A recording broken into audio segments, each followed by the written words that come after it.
Hello guys, आज की video में हम आपको बताएंगे कि कीबोर्ड साउंड कैसे लाएं। मेरा नाम है उजस और आप देख रहे हैं टेक्निकल होम 0.7 यूट्यूब चैनल। तो चलते आगे वीडियो पे।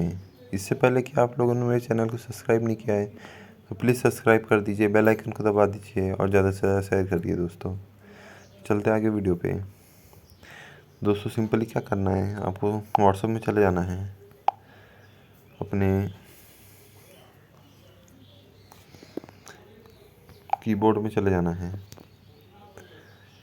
दोस्तों आप यहाँ देख सकते हैं 4 डॉट, क्लिक करना है। तो यहाँ देख सकते हैं अलग से अलग ऑप्शन हैं। पुराने मोबाइलों में, जैसे पुराने जो 1-2 साल पुराने मोबाइल हैं उनमें अलग सेटिंग थी, इसमें अलग है।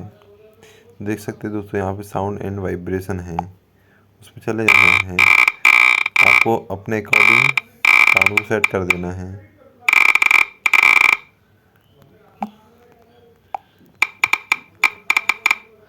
इस तरीके से आप अपने कीबोर्ड में साउंड सेट कर सकते हैं दोस्तों। उम्मीद करता हूँ कि आपको ये वीडियो अच्छी लगी होगी। अभी तक इस वीडियो में बने रहने के लिए धन्यवाद। मिलते हैं अगले वीडियो पे।